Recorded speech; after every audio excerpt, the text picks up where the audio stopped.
From a wholesome, patriotic, family-friendly and highly respected entertainment brand that strove to honour the ideals and principles of its founder, into a sinister corporate behemoth that gobbles up studios and IPs quicker than Lizzo consumes hors d'oeuvres at a party.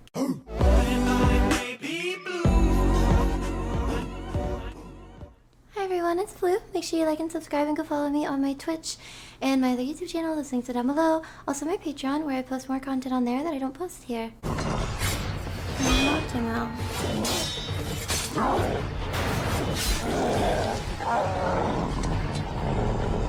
No, today I'm going to be reacting to more Critical Drinker on Disney finally admits that they went too far. Reality really does come at you hard. Whether you're a wannabe Mr. Universe trying to lift way beyond his capacity with no spotter on hand, or a drunken 20-something woman that's watched too many Marvel movies and thinks she can take on a grown man twice her size, or in this case, the CEO of a multi-billion-dollar entertainment company who decided it was a good idea to wade into the middle of a highly divisive culture war and somehow not expect to alienate a massive chunk of their potential audience. I'm talking, of course, about Bob Iger, the CEO of Disney and the man largely responsible for changing the company's public perception from a wholesome, patriotic, family-friendly and highly respected entertainment brand that strove to honour the ideals and principles of its founder into a sinister corporate behemoth that gobbles up studios and IPs quicker than Lizzo consumes hors d'oeuvres at a party, cannibalizes and destroys beloved franchises and legacy characters with a series of disastrous sequels and soulless remakes, and uses the hard work and talent of previous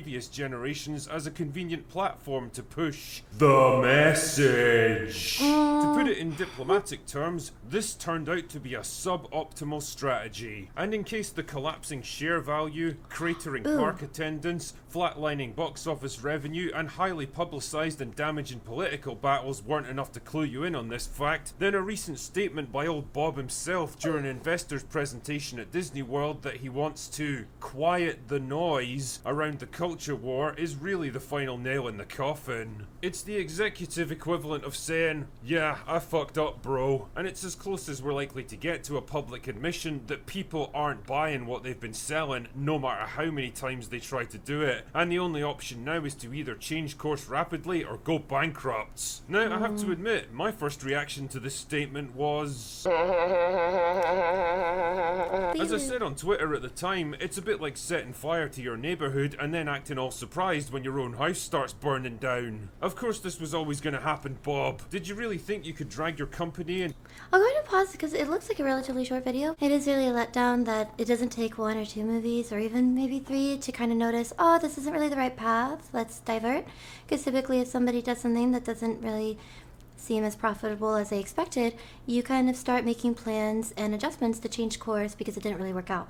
It doesn't really seem like Disney did that. It kind of seemed almost like each other movie that came after the last failure that didn't bring them as much money as what was expected to the box office. They just doubled down and doubled down. So a lot of people don't even take the live action remakes of the classic animation seriously because personally, I don't think that I can think of one that has ever been represented or spoken about after the fact that, oh yeah, that one was really good, that one was amazing. As I said on Twitter at the time, it's a bit like setting fire to your neighbourhood and then acting all surprised when your own house starts burning down. Of course this was always going to happen, Bob. Did you really think you could drag your company into a highly contentious cultural battleground like this and not suffer the consequences? That's the problem with politics, you see. It's inherently divisive by nature, now more than ever. And no matter which side you choose to throw your weight behind, you're automatically going to piss off the other side, cutting your potential audience neatly in half. I mean, I'm no businessman, but I'm pretty sure this is not a winning business strategy. And I'm not gonna lie here, the audience that you chose to pander to is a particularly difficult one to please, because here's the thing, it doesn't really exist in the first place. It's less of a demographic group and more of a loose collection of terminally online, perpetually offended serial complainers for whom the idea of nuance and compromise is as offensive and alien as having to listen to conflicting points of view. People like that will never be happy, no matter how much of your previous work you censor and remove and edit to try to appease them, they'll always find a new thing to be offended and outraged by. No matter how many concessions you make, no matter how much ground you give them, their demand is always going to be the same. more. Until eventually they'll demand something that you can't give them, in which case you'll become the enemy just like everyone else. I mean, look what happened to Bob Chapek, who committed the heinous crime of not wanting to get the company embroiled in a highly divisive political debate in Florida against a man with the power to massively fuck things up for Disney. Before you knew it, the activists were all over it, and Bob was forced into a humiliating public climb down. And tell me, did this actually help your business in any way? Did people suddenly flock to your theme parks or rush out to see your movies? Didn't think so. The only thing that did happen is that you lost the special tax exemption status for the land around your theme parks, massively increasing your operating costs, and got dragged into a protracted and very expensive legal battle that's still going on even now. And what's kind of sad here is that none of this needed to happen. This isn't a hill that you had to die on. It is interesting how he's pointing it out in the approach that he's taking, because it's fair to say that if you're kind of based in the entertainment industry in any way, Disney making movies and shows and having theme parks, maybe don't pull in political views and points and representation, because then you're automatically going to make half of the people very upset and kind of disgruntled.